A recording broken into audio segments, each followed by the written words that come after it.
Baik, bismillah. Masya Allah, karena Koh Dondi sudah berada di tengah-tengah kita, langsung saja kita persilahkan untuk bisa menempati kursi atau tempat yang sudah ditempatkan untuk beliau. Silakan Koh Dondi untuk maju ke depan untuk bisa menempati kursi yang sudah disiapkan bersanding dengan Ustadz Dede Baharsah. Masya Allah. Di mana? Sini. Di sini. Masya Allah, sepintas kayak wali kota Sukabumi ya. Tadi saya ada teman yang memotret ketika acara di Semansa, saya kira Pak F. Jaki yang menyampaikan materi, ternyata masalah Koh Dondi, Masya Allah. Mengingat waktu yang semakin menyempit, mendekati waktu maghrib, langsung saja kita persilahkan pembicara pertama, guru kita bersama, Ustadz Dede Baharsah atau Dokter Cinta. Kepada beliau waktu dan tempat kami persilahkan. Assalamualaikum warahmatullahi wabarakatuh. Waalaikumsalam warahmatullahi wabarakatuh. Tukang salam jualan kampak. Salam cuman belum kompak. Assalamualaikum warahmatullahi wabarakatuh.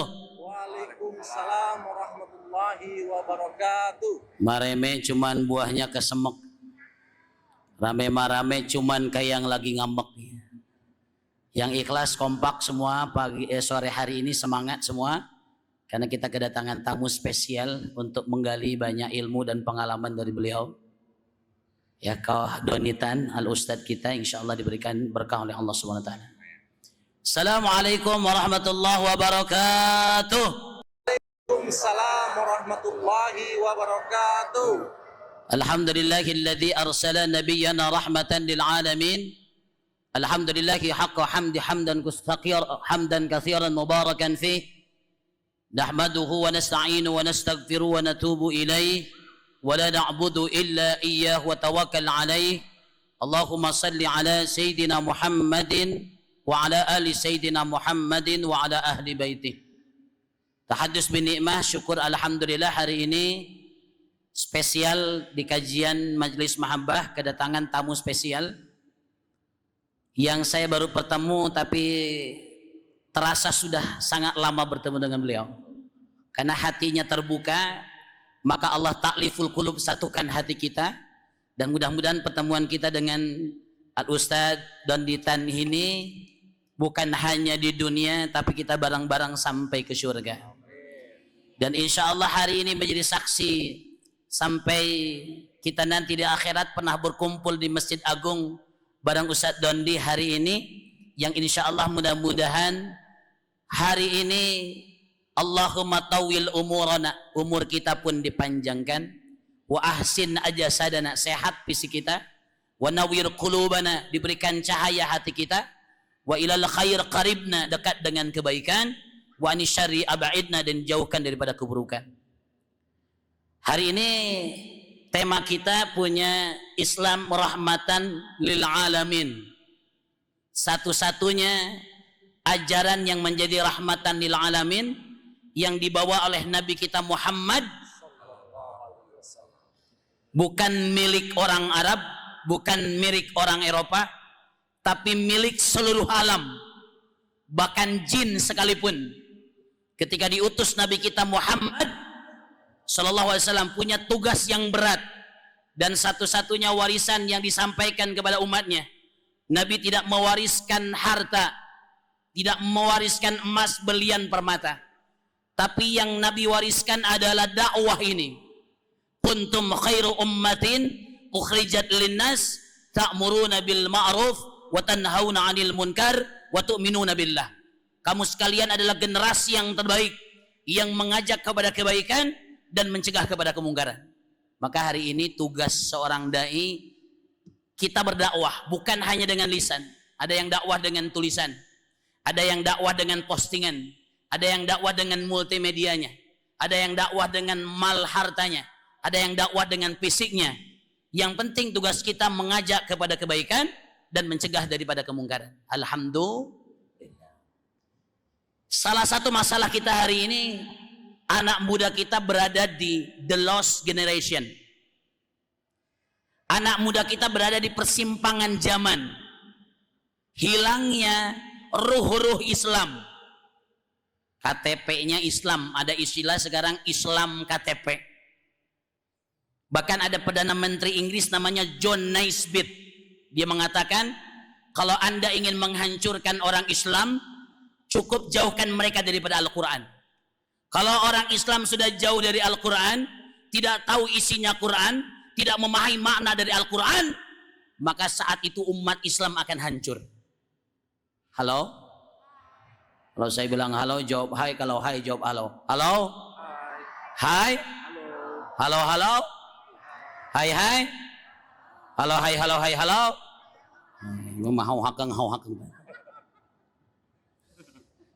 Dan ini yang kita sebut dengan al-ghazul fikri. Kita tadi bahas di belakang. Jadi kalau qadaris itu baru ketemu udah langsung bahas ilmu. Bagaimana al-ghazul artinya perang. Dalam bahasa Arab ada al-qital, pembunuhan. Al-harbu, serangan. Al-ghazwu artinya peperangan. Perang kita hari ini bukan dengan fisik, tapi perangnya dengan fikir, dengan pemikiran. Kalau dulu kita pakai otot, sekarang pakai otak. Kalau dulu perangnya pakai fisik, sekarang udah pakai strategi. Kalau dulu perangnya ekstrim, sekarang perangnya pakai es krim. Bukan ekstrim. Halo? Makanya ada ghazul fikri. Dan salah satu bentuk ghazul fikri itu adalah idzabatu syakhsiyati, pelarutan kepribadian. Enggak apa-apa agamanya Islam, yang penting otaknya kafir. Enggak apa-apa agamanya Islam, yang penting dia enggak sholat. Enggak apa-apa dia Islam, yang penting dia mabok. Yang enggak apa-apa dia Islam, tapi pemikirannya sekuler. Enggak apa-apa dia Islam, tapi otaknya, hatinya enggak ada sedikit pun Islam. Makanya itulah kita kenal konsep 3S 4F. Kodeni beliau lebih hafal.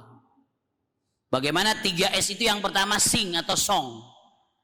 Bagaimana cara menjauhkan orang Islam hari ini adalah dengan dimasukkannya musik-musik lagu-lagu. Bahkan saya pernah meneliti tentang aliran satanisme. Nanti mungkin kau bisa lihat. Jadi ajaran yang memang memuja setan, yang dia banyak masuk ke musik-musik rock. Linkin Park, Kurt Cobain, Guns N' Roses. Itu banyak syair-syairnya itu syair-syair memuja setan. Biasanya anak kita di Indonesia ini nggak ngerti bahasa Inggris, yang penting enak lagunya, Pak. Teka harti oke. Saking demennya sama musik, sampai orang Islam tuh lupa sama Al-Quran. Mahjura. Quran itu dilupakan. Kalau ditanya, ente Islam? Islam dong. Punya Quran? Punya dong. Di mana maneh dengan Quran? Di luhur pantok. Di atas pintu dia nyimpen Quran. Kenapa kamu Qurannya disimpan di atas pintu? Ngejaga, takut hantu ada yang masuk. Emangnya Quran itu hansip? Banyak di antara kita ngaku Islam, tapi rata-rata 60% orang Islam tidak bisa baca Quran. Yang digandrungi dari pagi sampai malam lagu musik, lagu musik, lagu musik. Bukan tidak boleh musik. Al-musiku huwal kalam. Musik itu adalah ucapan. Bisa jadi dakwah, bisa jadi kebaikan. Tapi kalau kita lupa Al-Quran gara-gara musik, ini udah konsep di mana kita sudah mulai orang Islam tidak mencintai Al-Quran. 2, song seks. Masalah generasi kita hari ini adalah masalah seks bebas. Apalagi film-film barat, film-film Hollywood, film-film luar dengan gaya hidup sekuler, dengan gaya hidup bebas yang ditonton yang tidak menjadi tuntunan. Film-film luar yang ditonton gak jadi tuntunan, mengakibatkan anak kita meniru gaya mereka. Perilakunya, perbuatannya, pacaran hari ini Faccaru, tafaccaro, faccaron. Pacaran maksudnya ya. Beda mungkin dengan gaya-gaya orang tua dulu. Kalau dulu mau ketemu di tengah sawah, jaraknya 500 meter. Papa! Di sana 500 meter. Tengah-tengah, begitu. Tapi anak sekarang pacarannya udah bebas. Bahkan kita buka dalam penelitian di LSCK Pusbi, Lembaga Studi Cinta dan Humainora, mengadakan survei di Yogyakarta dari 1.000 mahasiswi di Yogyakarta, 97,05% mahasiswi di Yogyakarta sudah melakukan seks bebas. Sudah kehilangan virginitasnya saat kuliah. Jadi mereka ini hanya 2,5% yang masih perawan. Makanya sekarang banyak parabola, Pak. Parawan jebol tiheula. Halo? Ada Sahara, Sahabat Anak Remaja Indonesia Foundation. Survei di Kabupaten Bandung, 38.000 remaja di Kabupaten Bandung sedang melakukan seks bebas. Komnas Perlindungan Anak mengatakan 68% anak SMP dan SMA di Indonesia sudah melakukan seks bebas. Jadi memang cukup berhasil. Orang-orang Islam melanggar aturan Al-Quran. Bukan lagi sekedar mengenal, tapi anak SMP, anak SMA dijurung kepada perbuatan zina, perbuatan seks bebas.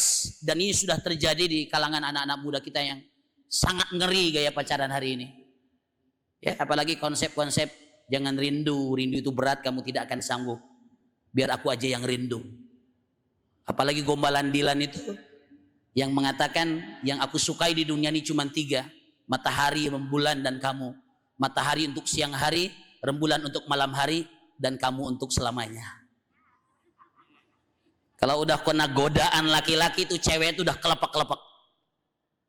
Makanya cewek-cewek jangan pernah percaya kepada laki-laki. Semua laki-laki di dunia buaya, kecuali yang di depan ini. Cowok juga hati-hati dengan wanita, karena wanita itu an-nisa'u habailum minasyaitan. Wanita itu tali penyambung dengan syaitan. Apa Pak? Wanita itu tali penyambung dengan kenceng amat ya. Kalau wanita tali penyambung dengan setan, laki-laki setannya, Bu. Halo? Song, sex, style, gaya hidup. Gaya hidup, sekularisme, hedonisme, materialisme, yang penting duit. Sehingga banyak yang berdalil ad-dunya bid-duit, wa ma duit sakit, wa fi duit kecit, fi fulus-fulus ma fi fulus mampus. Ada uang abang sayang, gak ada uang abang ditendang. Semuanya pokoknya duit aja. Nah otaknya teh puncak kebahagiaan itu adalah duit. Hura-hura, dugem, pesta-pesta, tawuran, narkoba. Ini sudah menjadi sarana untuk merusak generasi-generasi kita. Song, sex, style. Ada 4 F. F yang pertama adalah film. Apalagi sekarang sarana film makin mudah Pak ya, di handphone. Dan ibu-ibu sekarang lebih banyak kumpulnya, Ustadz, bukan lagi di Majlis Taklim Al-Islamiyah, Majlis Taklim Al-Istiqamah, tapi banyak teman-teman ibu-ibu anak muda ngumpulnya di Majlis Taklim Al-Facebookiyah, wa YouTubiyah, wal Instagramiyah, wal WhatsAppiyah, wa TikTokiyah. TikTok Pak. Ya, pagi siang malam HP. Belum lagi F yang keduanya apa? Halo? Food ya. Makanan. Makanan siap saji yang membuat orang muslim tidak sehat. Makanan sebagai entitas kehidupan sosial.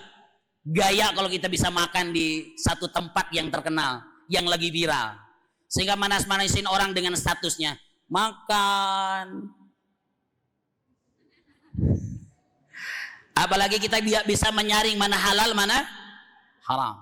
Song, sex, style, food, film, apalagi ya? Freedom, kebebasan. Sampai akhirnya fans, idola dan sebagainya. Nanti bahas dulu beliau. Maka mudah-mudahan hari ini kita dapat pencerahan ilmu dari Ustadz Bande. Yang mudah-mudahan diberikan berkah oleh Allah Subhanahu wa taala, dan saya cukupkan dan kita dengarkan arahan dari beliau. Assalamualaikum warahmatullahi wabarakatuh. Bismillah. Waalaikumsalam warahmatullahi wabarakatuh. Masya Allah, singkat, padat, dan relevan dengan yang sedang terjadi di tengah-tengah kita. Salah satu poin yang beliau sampaikan bahwa setiap kita, seperti tadi saya sampaikan, adalah da'i. Setiap kita adalah pendakwah sesuai dengan kadar kemampuan kita. Kita yang mampu secara pemikiran, berdakwah secara pemikiran. Kita mampu secara finansial, berdakwah dengan materi. Kita mampu dengan tenaga, dengan skill di media sosial, maka berdakwahlah dengan sesuai dengan apa yang kita miliki. Langsung saja, acara selanjutnya, acara yang kita tunggu-tunggu, yaitu tausiah atau talk show dari Koh Donditan yang akan langsung dipandu oleh tim manajemen beliau. Kepada tim manajemen Koh Dondi, waktu dan tempat kami persilahkan.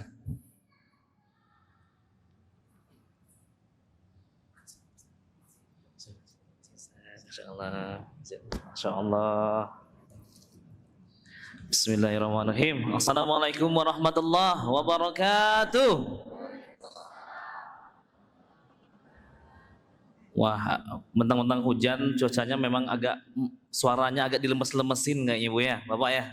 Kita cek semangat dulu sama-sama ya, dari ibu-ibu dulu. Bunda-bunda semuanya, takbir. Lebih keras lagi, takbir. Yang bapak-bapak jangan kalah semangat, pemuda. Bapak-bapak kita, takbir. Memang ibu-ibu ini udah terlatih di rumah ya. Jadi suaranya meringkat, Masya Allah.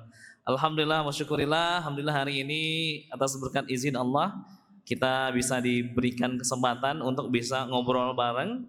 Masya Allah ada Ustadz Dede. Masya Allah, makasih banyak Ustadz. Udah bisa menemani agenda dakwah kita, dan hari ini beliau bersedia di sela-sela kesibukan beliau untuk bisa menemani dakwah kita bersama Koh Dondi. Baik, bunda-bunda, bapak-bapak semuanya, insya Allah talk show kali ini dimeriahkan oleh teman-teman dari Ahwat Bergerak Sukabumi.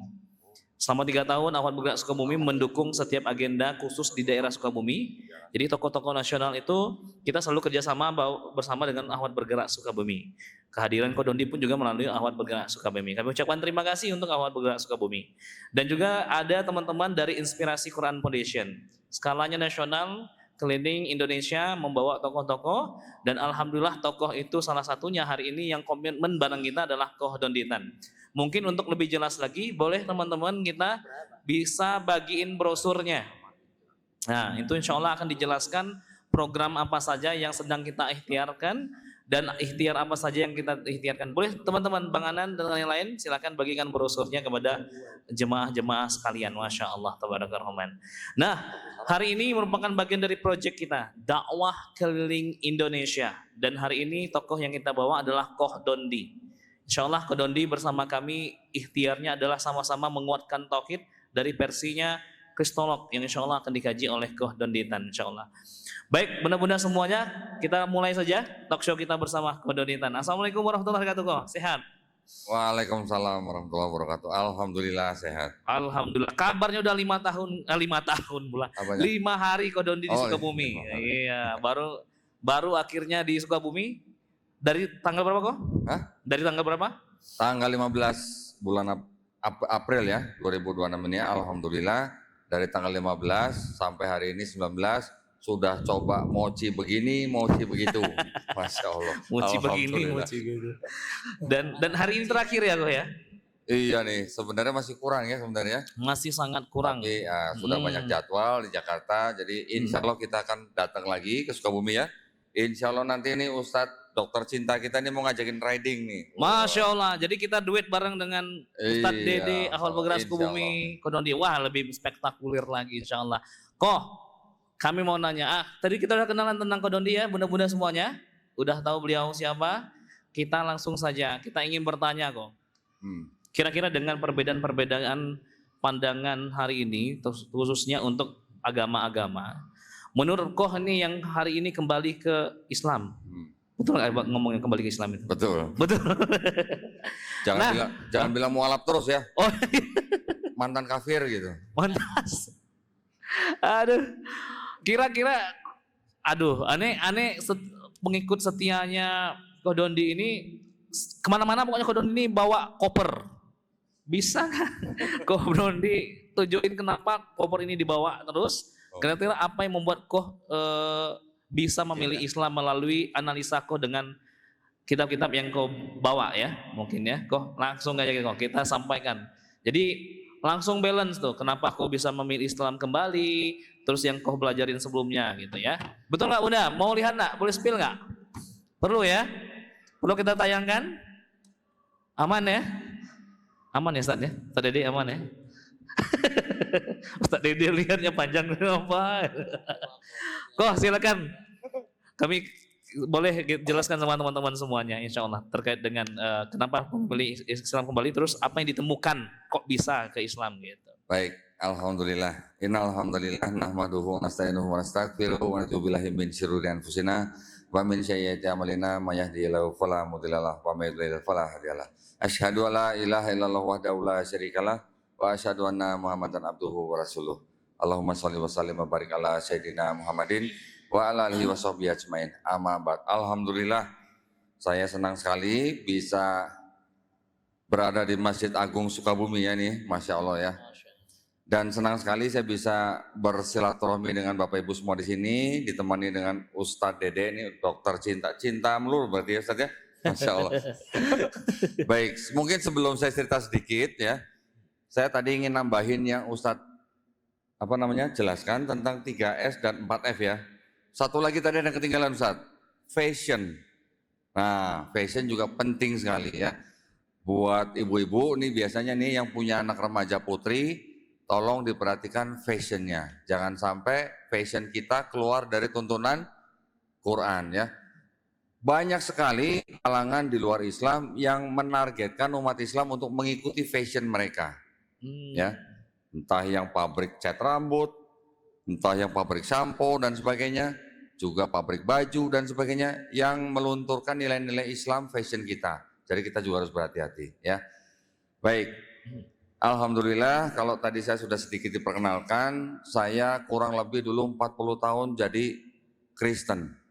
Kristennya Kristen Protestan. Tapi dulu dari kecil saya masuk Kristen bukan kemauan saya, karena saya dari bayi dibawa ke gereja sama mama saya. Ya. Jadi ibaratnya Terpaksa saya, ya. jadi berarti bahasanya berarti apa? Saya dulu dikafirkan sama orang tua saya. Dikafirkan, aduh. Tapi ngomong-ngomong Ustadz, tahu nama saya Dondi Tan kan ya?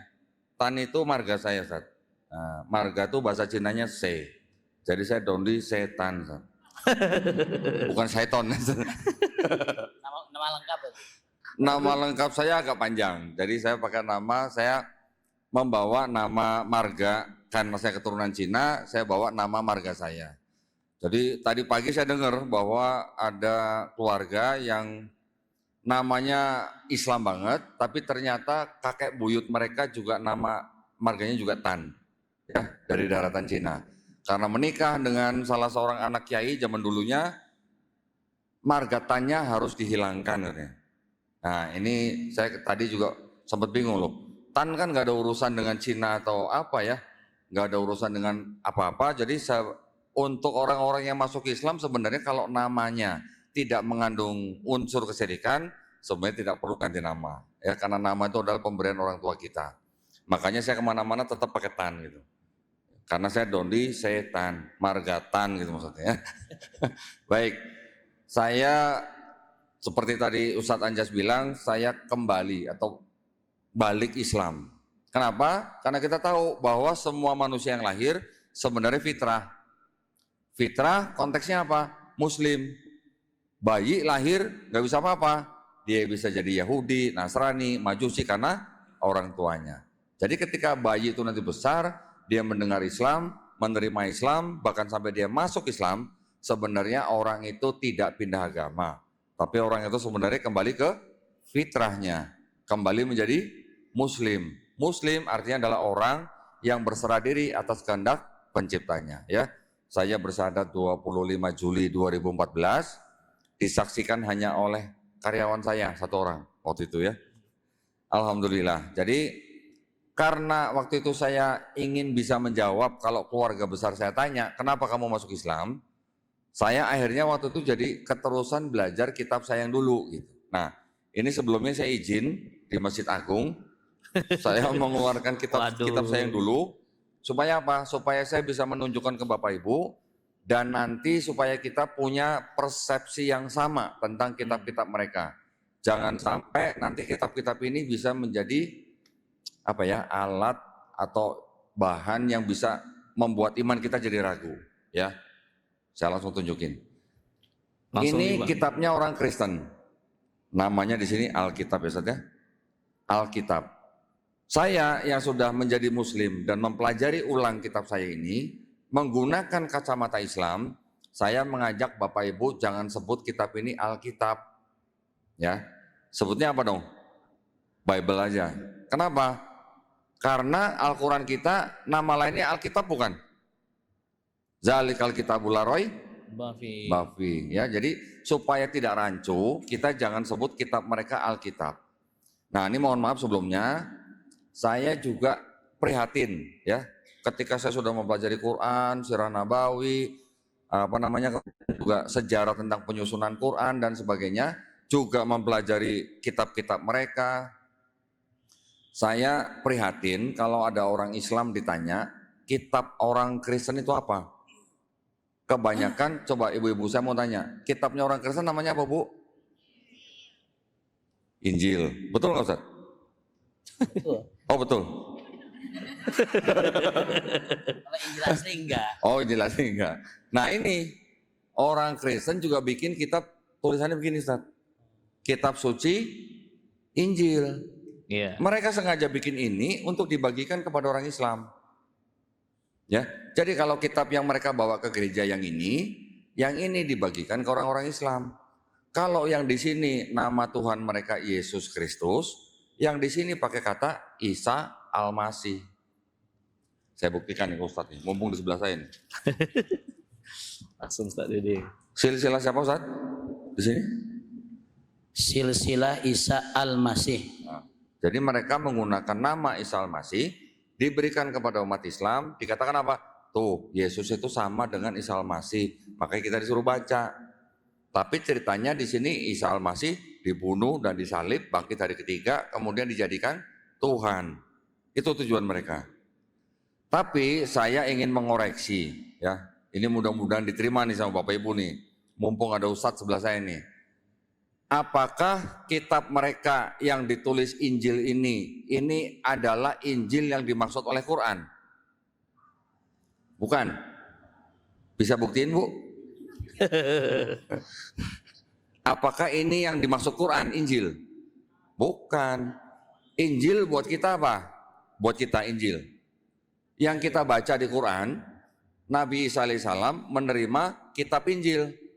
Qala ini Abdullah. Ataniyal kitaba wajah alani nabiya. Nabi Isa alaihissalam masih bayi di gendongan ibunya, diberi mujizat bisa berbicara, berkata bahwa sesungguhnya aku ini adalah seorang hamba Allah. Aku diberikan kitab apa? Kitab Injil. Apakah yang dimaksud kitab Injil itu buku yang jatuh dari langit begini? Bukan. Berarti apa? Wahyu, ya. Begitu juga yang disebut dengan Taurat dan Zabur. Orang Kristen juga bikin kitab begini, ada tulisannya Taurat dan Zabur. Apakah ini Taurat dan Zabur yang dimaksud Quran? Bukan juga. Berarti Nabi Musa alaihissalam ketika menerima Taurat, kitab Taurat, apakah buku yang jatuh dari langit? Bukan juga. Yang paling jauh kita bisa imani, yang pernah ditulis oleh Nabi Musa alaihissalam adalah 2 loh batu yang dipahat oleh Nabi Musa alaihissalam, betul? Ketika Nabi Musa alaihissalam turun dari Gunung Sinai melihat Bani Israel menyembah patung sapi, 2 loh batu itu dihancurkan. Nah, saya ingin membuktikan di depan Bapak Ibu nih. Pernah nggak Bapak Ibu sebagai orang Islam membaca di Quran atau di hadis yang sahih, Nabi Musa alaihissalam, Nabi Isa alaihissalam, dan para pengikutnya menulis kitab Taurat dan Injil? Pernah baca Bu, Ustaz, Pak? Pernah baca Ustaz? Belum ada ya? Belum ada kan? Kalau belum ada, bagaimana kita yakin ini adalah Taurat dan Injil yang dimaksud Quran? Itu maksud saya. Yang kedua, pernah nggak Bapak Ibu baca di Quran, kami yang menurunkan Taurat dan Injil dan kami pula yang menjaganya? Ada?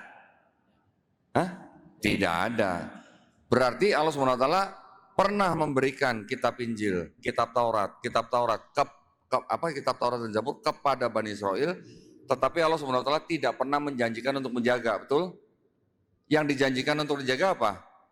hanya kitab Quran. Jadi bagaimana kita yakin ini adalah Taurat dan Injil yang dimaksud oleh Quran? Di dalam Quran surat Al-A'raf ayat 157 dikatakan mereka mengikuti nabi yang ummi yang namanya tertulis di dalam Taurat dan Injil. Saya yang sudah pelajari ini, di sini tidak ada nama Muhammad. Kalau di dua kitab ini tidak ada nama Muhammad, berarti apakah ini Taurat dan Injil yang dimaksud Quran surat Al-A'raf 157? Bukan juga. Di Quran surat As-Saff ayat ke-6, Nabi Isa alaihissalam diceritakan berkata kepada Bani Israel bahwa nanti akan ada Rasul lagi yang bernama Ahmad. Kalau Nabi Isa alaihissalam apa konotasinya dengan Injil, dan kalau ini Injil yang dimaksud Quran, di sini sudah saya cari tidak ada nama Ahmad. Kalau tidak ada nama Ahmad, berarti ini bukan Injil yang dimaksud Quran surat As-Saff ayat ke-6. Begitu maksudnya ya. Jadi kalau pandangan kita sebagai orang Islam yang baca Quran ada tulisan kitab Taurat, Zabur, Injil, jangan sebut ini Taurat dan Injil karena ini bukan Taurat dan Injil yang dimaksud oleh Quran. Terus di mana dong kalau begitu? Kalau ada orang Kristen nanya, terus di mana kitab Taurat dan Injil yang asli?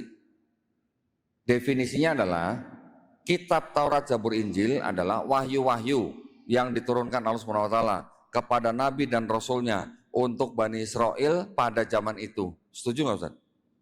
Setuju ya? Wahyu. Bentuknya gimana? Wahyu? Wahyu adalah pesan atau pengetahuan yang langsung masuk ke dalam kolbu Nabi yang disampaikan kepada umatnya berisi apa? Hukum, ketetapan, perintah, aturan dari Allah SWT kepada suatu kaum tertentu. Ya, nanti ada hubungannya dengan Quran. Quran yang disebut sebagai rahmatan lil alamin bukan untuk suku atau bani tertentu, tetapi untuk seluruh alam. Nah, bedanya di situ.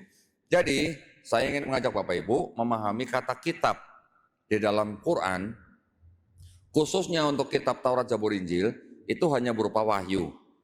Kata kitab, ini mohon maaf nih kalau saya salah tolong dikoreksi Ustaz.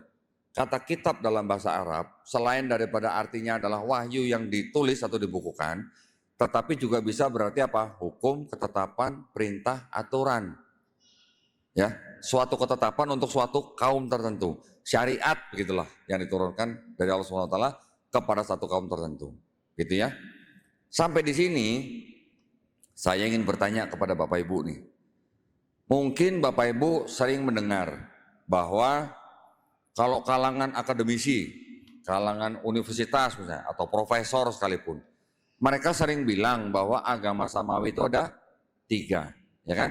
Yahudi, Kristen, Islam. Buat ibu-ibu, buat bapak-bapak, sebagai orang Islam yang baca Quran, agama samawi ada berapa? Bu? 1, cuman 1, betul kan?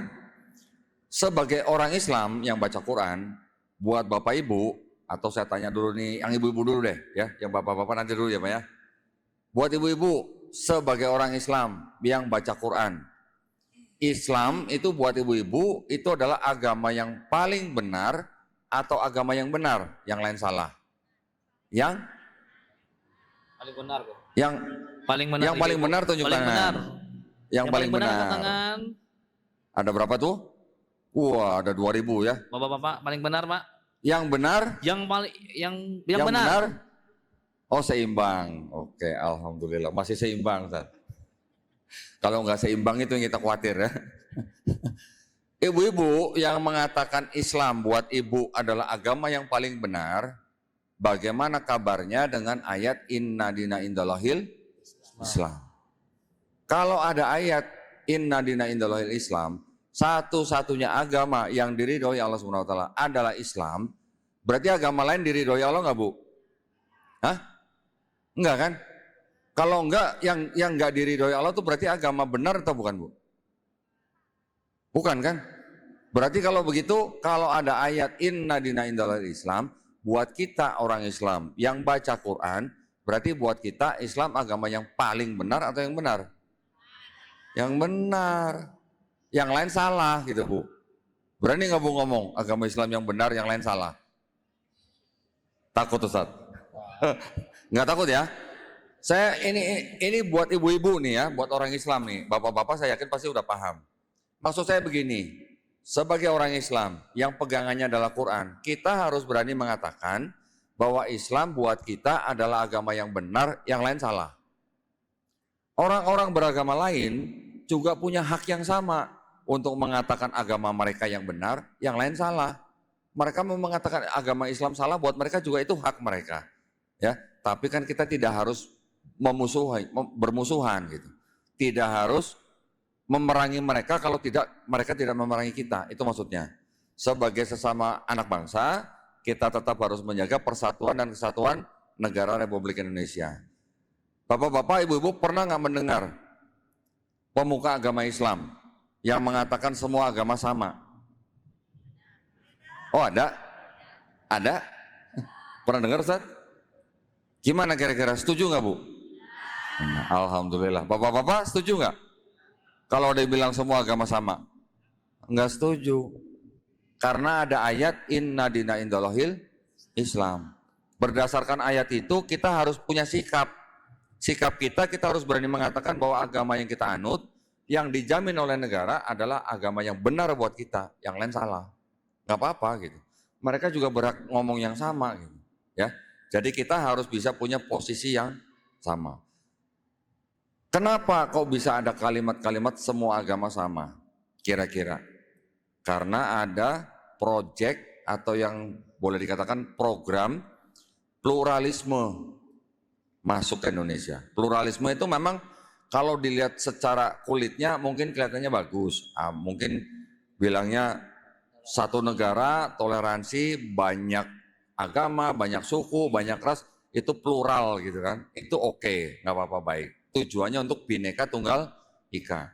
Tapi kalau dengan pluralisme menganggap orang beragama, semua agama itu sama, ujung-ujungnya apa? Ujung-ujungnya kalau orang sudah setuju dengan semua agama sama, nanti orang itu bisa mudah pindah agama gitu. Gitu kan? Karena semua agama sama dibilangnya gitu. Belum lagi dengan seperti ini. Ini dikasih ke orang Islam, nanti juga mereka akan buntutnya akan ngomong semua agama sama. Apalagi kalau ditambahin dengan sembako. Diterima nggak Bu kalau dikasih sembako Bu? Terima dong. Terima aja kalau sembako ya saja. Kalau beras 20 kilo nggak mau terima, terima aja, beras lagi mahal gitu. Tapi kalau dikasih ini hati-hati ya, jangan sembarang kita percaya bahwa inilah Injil yang dimaksud Quran, nanti dulu gitu. Ya, jadi ilmu ini memang sebuah ilmu yang mempelajari agama saudara kita yang Kristen, dan ilmu ini disebut dengan ilmu Kristologi Ustaz. Kristologi adalah ilmu yang mempelajari posisi Nabi Isa Al-Masih di dalam agama Kristen atau Nasrani. Tapi ini fardu ain bukan nih, belajar begini? Bukan, ya, ini bukan fardu ain, bukan kewajiban Bapak Ibu untuk belajar seperti ini. Fardu ain kita adalah belajar Islam. Sampai kapan umat Islam belajar Islam? Sampai mati, ya. Ini fardu kifayah. Kalau sudah ada yang belajar boleh. Yang mau belajar pun boleh, tapi syaratnya Islamnya harus kuat dulu. Kalau Islamnya belum kuat, belajar ini beresiko. Gitu ya. Nah, tujuan kita belajar ini adalah tidak lain, tidak bukan, karena kita belajar kristologinya dengan kacamata Islam, maka tujuan akhirnya tidak lain, tidak bukan adalah untuk menjaga dan membentengi iman dan akidah umat Islam dari upaya-upaya pendangkalan akidah dan upaya-upaya pemurtatan. Itu tujuan kita, ya. Dengan membongkar apa yang ada dalam kitab mereka, bukan berarti kita mau menghina agama mereka, bukan. Keluarga besar saya juga masih Kristen semua. Keluarga besar saya. Anak saya 3, yang 2 aja masih Kristen. Tapi bukan berarti saya mau menghina agama mereka, bukan. Apalagi kita juga tidak boleh menghina sesembahan mereka. Itu perintah Allah, bukan perintah Nabi, ya. Tapi kalau berdebat dengan mereka, boleh nggak? Boleh. Diperbolehkan atau disuruh? Disuruh malah. Bener, karena ada ayatnya. Ya, kita diminta untuk menyeru mereka kepada jalan Tuhan kita, tapi harus dengan cara yang baik. Dan berdebatlah dengan mereka dengan cara yang baik. Artinya berdebat dengan cara yang baik bagaimana? Nah, Ustadz, saya dulu bergabung dengan sebuah yayasan pembina mualaf at-tauhid. Saya ditunjuk sebagai ketua Litbang, di mana saya dikasih tugas 1 tahun saya harus berdebat dengan pendeta tatap muka, bukan di online ya, bukan di TikTok. Jadi yayasan yang memfasilitasi seluruh keperluan untuk debat. Kita sewa hotel, kamar kita siapin, ruang debat kita sewa, tiket pulang pergi pendeta kita bayarin, makanan kita sediain yang paling baik, bahkan pulang juga kita amplopin. Untuk apa? Untuk berdakwah. Artinya dengan berdebat seperti itu, dengan segala macam dokumen yang kita punya, bukan untuk, saya nggak pernah punya target untuk memualafkan siapa-siapa, terutama lawan debat kita, enggak. Tapi dengan berdebat dengan pendeta, dengan dokumen-dokumen yang kita miliki, itu buat kita menjadi bahan dakwah buat kita. Artinya apa? Debat itu direkam, ditayangkan live di media sosial, di YouTube, yang kita harapkan ketika ada orang Islam menonton, iman dan akidahnya makin kuat. Orang Kristen yang nonton, kalau dia mau mikir, dia mau dengan melihat bukti-bukti yang kita tunjukkan, dia mau masuk Islam, alhamdulillah. Ya, ada seorang pemuda Cina, Ustaz, tukang mabok. Sekali waktu lagi mabok, dia buka YouTube, yang keluar video debat saya sama pendeta. Habis itu dia setiap hari nonton debat saya, 10 hari kemudian dia masuk Islam. Alhamdulillah, itu adalah hidayah ya. Jadi kita tidak punya target untuk mengislamkan siapa-siapa, tapi ketika video kita bisa menjadi bahan dakwah, ada orang masuk Islam, itu yang harus kita pikirkan lebih lanjut, gitu ya.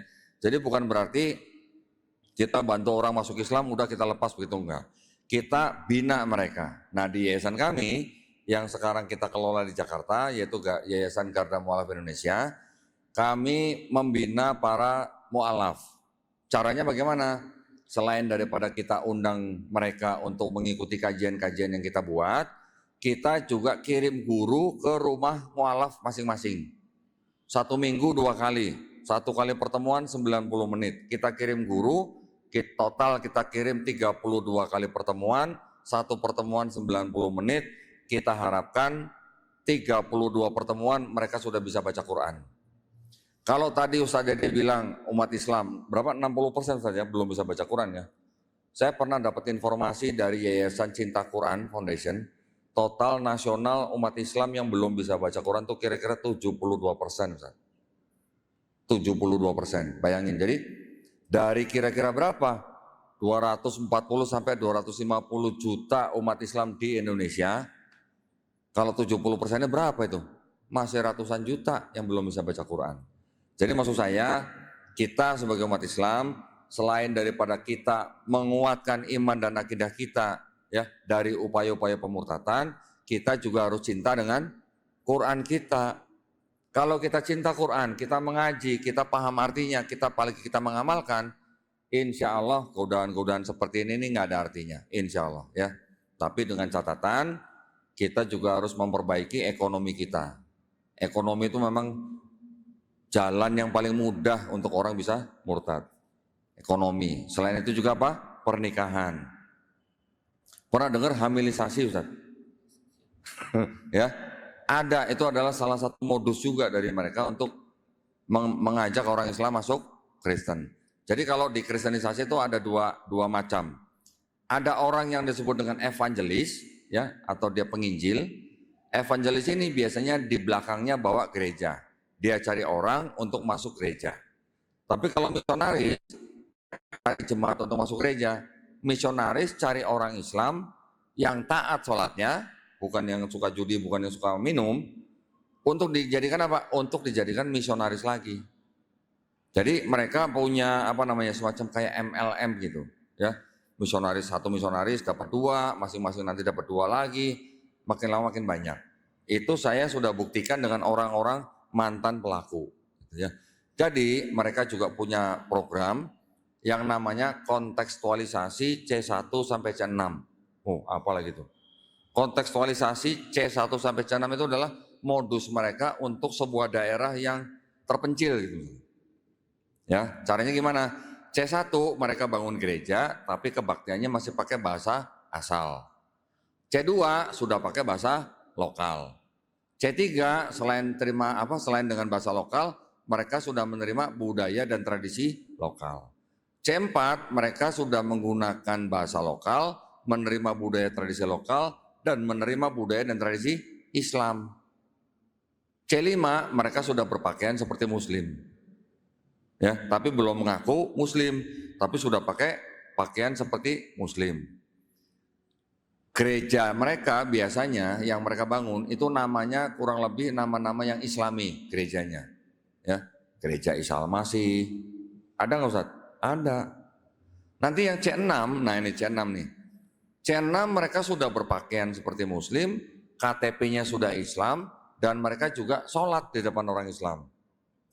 Mereka juga nggak makan babi di depan orang Islam. Ya, profesinya, nah hati-hati nih profesinya nih. Bisa jadi profesinya di kalangan pemerintah, bisa di kalangan kesehatan, bisa di kalangan militer, juga bisa di kalangan pendidikan. Ini yang harus diwaspadai.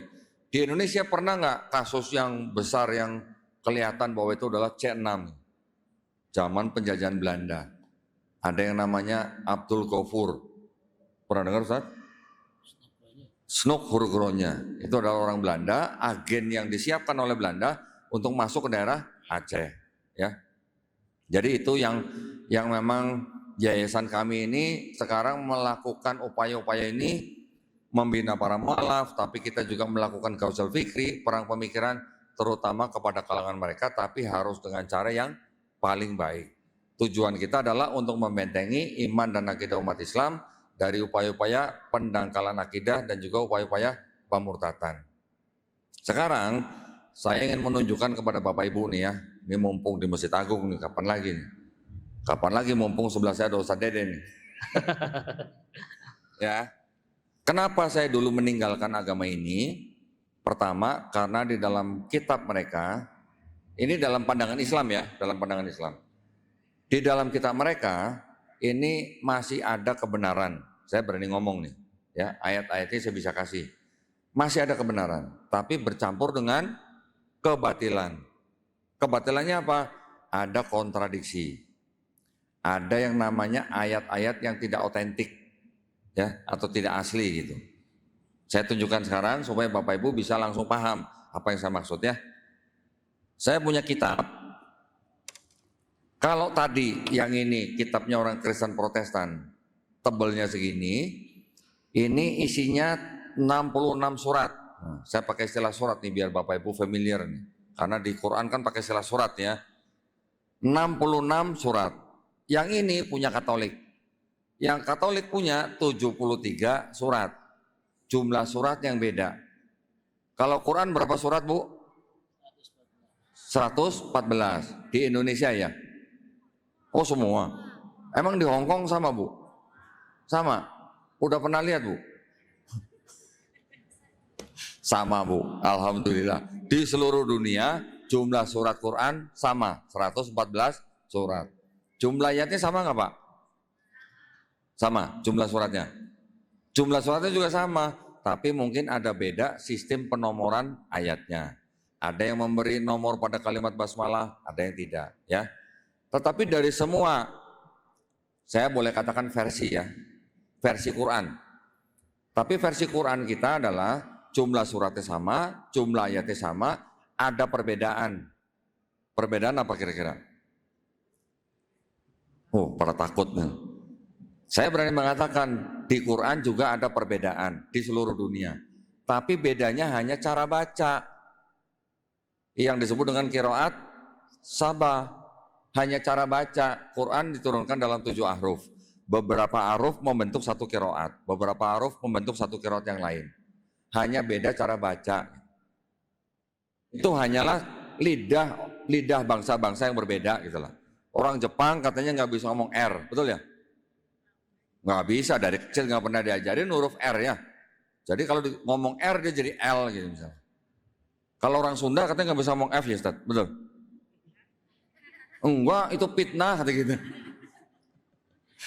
Seperti itu ya, lidah orang beda-beda di setiap bangsa. Orang Inggris nyebutnya Friday, orang Australia sebutnya Friday. Artinya sama, Jumat. Quran juga begitu. Kita di Indonesia bacanya Malik Yaumiddin, ma-nya panjang. Di Timur Tengah mungkin ada yang baca pendek ya Ustaz ya. Betul kan? Malik. Memang artinya sedikit berbeda. Raja hari akhir, penguasa hari akhir. Itu hanya beda bacaan. Tapi kalau ini beda surat nih, jumlah suratnya udah beda.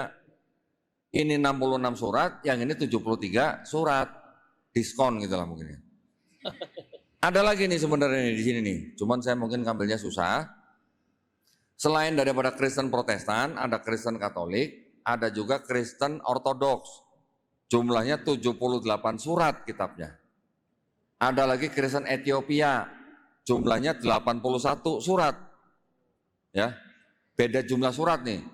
Bahkan yang Kristen Ethiopia, taunya Yesus dan Maria itu berkulit hitam.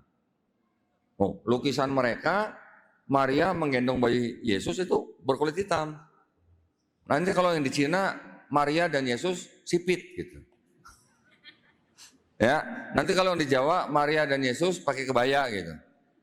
Jadi memang beda-beda, setiap daerah menggambarkan Tuhan mereka tuh berbeda-beda tergantung daripada visualisasi orang-orang setempat. Orang Ethiopia nggak mau kalau disuruh nyembah Yesus yang bule, matanya biru, rambut gondrong itu nggak mau. Mereka maunya nyembah Yesus yang kulit hitam gitu. Ya, jadi ini jumlah suratnya beda-beda. Saya kalau debat sama pendeta, saya jadi tanya, Pak ini yang bukan firman Tuhan yang mana Pak? Tergantung gerejanya dia. Kalau dia Protestan ya dia bilang yang ini bukan firman Tuhan, hanya ini aja. Gitu. Kalau saya nanya orang Katolik ya bilang yang ini bidat. Gitu. Bidat ya bukan bid'ah ya, istilahnya beda nih. Kalau buat orang Kristen kata bidat itu artinya sesat. Gitu. Ya. Beda aliran Kristen, mereka saling membidatkan. Jadi saling menganggap mereka sesat. Ya. Nah, sekarang saya ingin tunjukkan ini kitabnya Katolik. Kalau yang tadi di sini tidak ada catatan kakinya, kalau yang di sini ada catatan kakinya, Ustaz. Ya, ini tulisan kitab suci Katolik. Di sini ada tulisan apa nih? Tidak diperdagangkan. Tidak untuk diperdagangkan. Tidak untuk diperdagangkan. Ini 2009 Ustaz ya.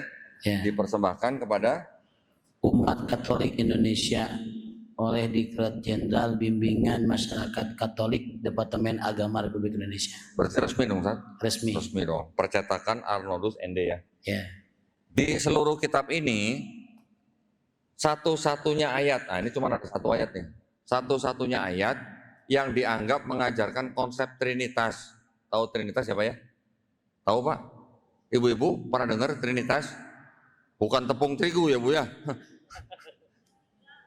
Trinitas itu akidahnya orang Kristen dan Katolik yang mengatakan Tuhan mereka Esa tapi punya 3 pribadi. Bapa, Firman atau Putra, satu lagi apa? Roh Kudus. Jadi buat mereka Bapa bukan Yesus, Yesus bukan Roh Kudus bukan Bapa, tapi ini bukan 3 Tuhan tapi 1 Tuhan. Puyeng Bu. Bapa Maha Kuasa, Putra Maha Kuasa, Roh Kudus Maha Kuasa, tapi bukan 3 Maha Kuasa, tapi 1 Maha Kuasa. Yang pusing boleh minum Bodrek ya. Satu-satunya ayat di kitab mereka yang mengajarkan konsep tadi itu ada di sini. Saya tunjukkan, minta tolong Ustaz Dede yang bacain ya.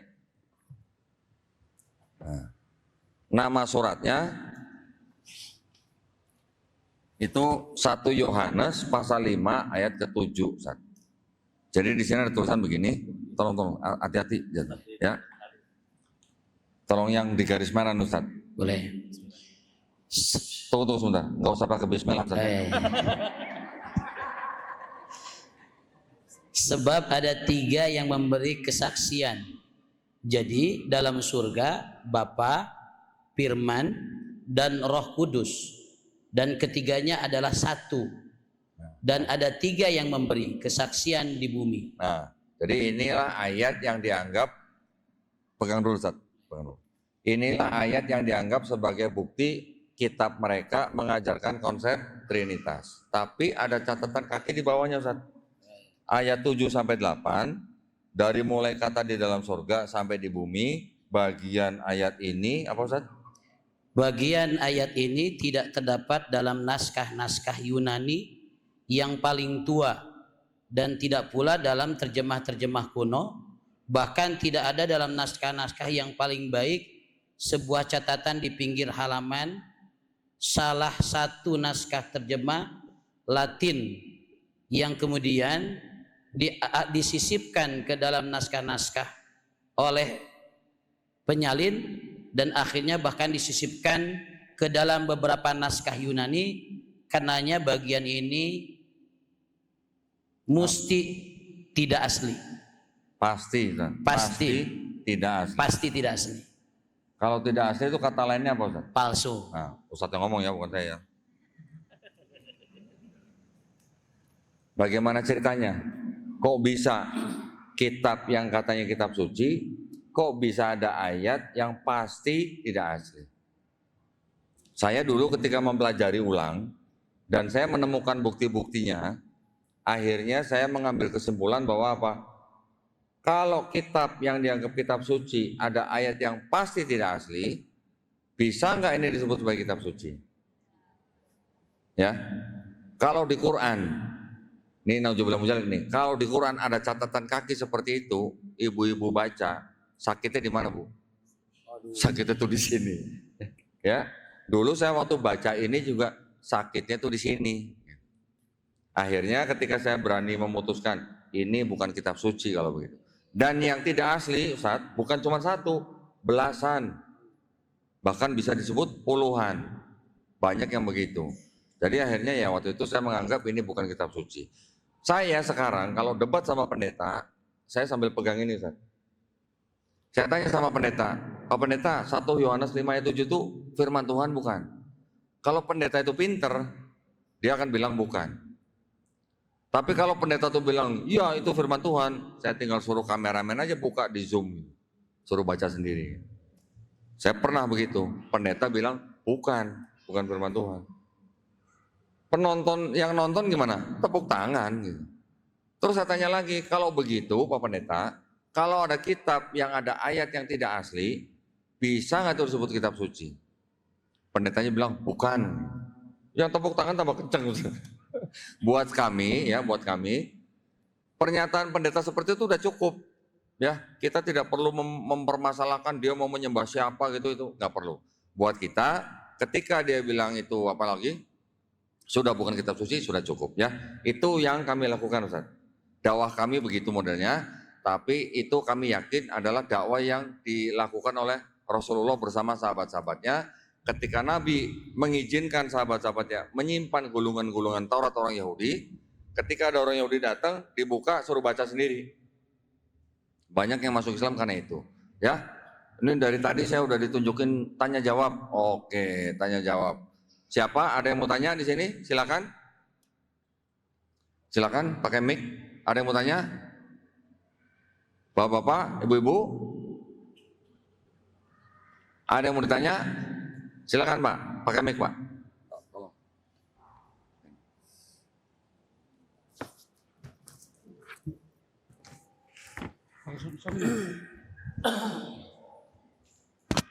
Assalamualaikum warahmatullahi wabarakatuh. Waalaikumsalam.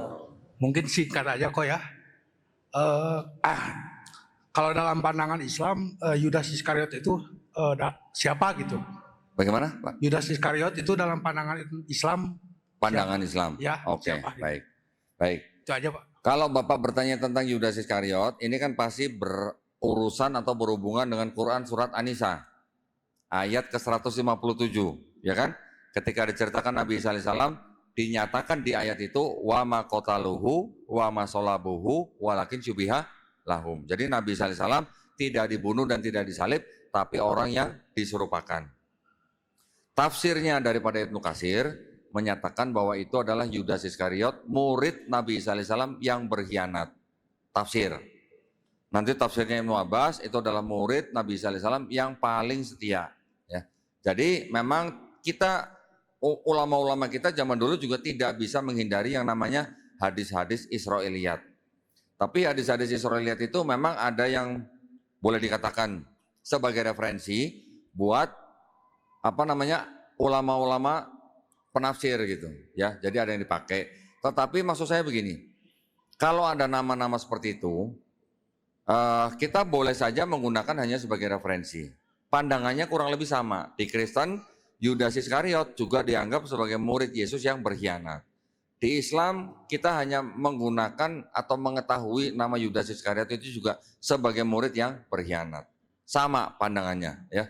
Tapi mungkin namanya ada yang menggunakan nama dalam bahasa Yunani, Petrus, Matius, Lukas itu ya tradisi mereka. Di dalam Islam mungkin nama-namanya sedikit berbeda ya. Ada Simon, Yohana dan sebagainya.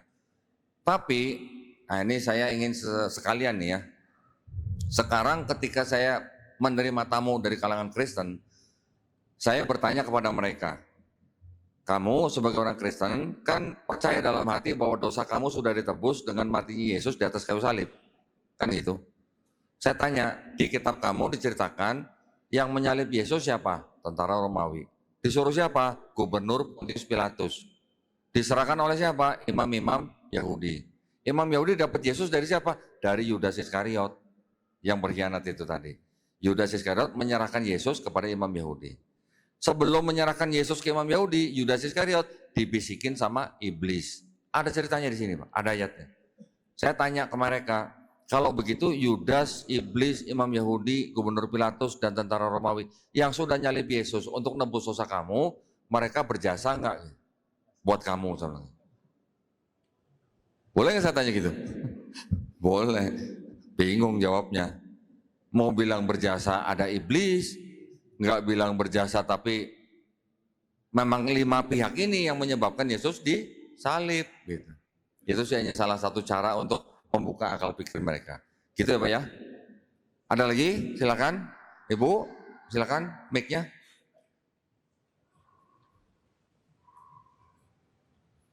Assalamualaikum warahmatullahi wabarakatuh. Waalaikumsalam warahmatullahi wabarakatuh. Pak Ustadz, saya ingin bertanya, bagaimana caranya memberikan pendapat pada anak yang lagi beranjak remaja bahwa pacaran tuh dalam Islam nggak boleh, biar mudah dipahami dan dimengerti gitu. Soalnya kan zaman sekarang tuh anak-anak tuh SMA, SMP tuh udah kayak gimana gitu. Iya. Terima kasih penjelasannya. Assalamualaikum. Ini sebenarnya yang harus lebih cocok menjawab nih harusnya dokter cinta nih harusnya yang menjawab nih. Ya saja. Karena kalau dari saya jawaban saya pasti umum Bu, ya pasti umum. Tapi sebelum saya serahkan kepada Ustadz Dede, maksud saya gini Bu. Saya sering mendapatkan permintaan bantuan dari orang tua Islam yang anaknya, nah ya anaknya nih sekolahnya di sekolah Islam. Tapi pulang-pulang bisa bawa rosario, bisa bawa kitab seperti ini gitu. Karena apa? Karena memang mereka ada misi untuk mengajak orang-orang di luar agama mereka melalui pacaran supaya mereka bisa menarik mereka masuk agama mereka. Itu ya Bu ya. Saya juga pernah didatangi oleh suami istri bawa anak baru masuk kuliah di sebuah universitas yang ternama di Jakarta. Baru masuk sudah dideketin sama mereka. Perempuan-perempuannya deketin mereka, ngajak makan, tapi begitu datang di tempat makan itu sudah ada pendetanya. Itu juga ada. Ada lagi nanti yang tadi saya cerita di sini atau di pagi ya. Ibu-ibu hubungin saya, anaknya sudah hamil 6 bulan. Pacarnya cowok, bukan Islam. Disuruh masuk Islam, nggak mau. Itu yang tadi saya bilang, hamilisasi Bu. Jadi itu memang sangat-sangat beresiko buat ibu dan anak ibu. Jadi ibu ya juga tetap aja harus mengawasi pergaulan anak, periksa tasnya Bu, periksa handphonenya. Itu harus, ibu nggak boleh malas gitu Bu untuk itu. Jangan dibiarkan, jangan agak kendor, nanti giliran sudah terlanjur penyesalan di belakang hari gitu. Ustaz Dede mau tambahin? Yang paling penting mungkin ya 99% anak muda itu memang fasenya di mana hormon biologisnya sedang berkembang-kembangnya. Disebutnya masa puber. Nah masa puber ini biasanya memang gejolak hormon seksualitas ini tidak bisa dikontrol. Ketika dia imannya masih labil, belum kuat. Biasanya fase ini terjadi sampai usia 21 tahun. Apa yang membuat dia bisa menjadi lebih istiqomah? Satu saja jalannya. Al-mar'u ala dini khalili falyandur ahadukum may khalil. Seseorang itu tergantung bagaimana teman dekatnya, lingkungannya, biahnya. Jadi Bunda, bagaimana supaya dia tidak pacaran, bisa paham agama dan sebagainya. Tentunya fase yang kritis ya. Dr. Randa Susrowandrini MA menyebutkan fase kritis itu 14 sampai 21 tahun. SMP, SMA, kuliah. Fase ini yang paling bahaya dalam konsep mendidik anak. Jadi di fase ini pastikan anak itu lingkungannya baik, lingkungannya dengan orang-orang soleh, karena dia tidak pernah gagal untuk mentransfer lingkungan yang ada di sekitarnya. Allahu a'lam bishawab. Tambahan sedikit ya Bu ya, sedikit aja. Buat anak-anak yang tadi dokter Cinta sebutkan 14 sampai 21, ibu kalau bisa tanamkan dari mulai kecil sebelum masuk ke puber, apa Bu? Puasa. Ya, Bu ya, puasa Senin Kamis buat anak itu juga sangat bagus untuk belajar menahan libidonya. Ya Bu ya, mudah-mudahan membantu. Silakan.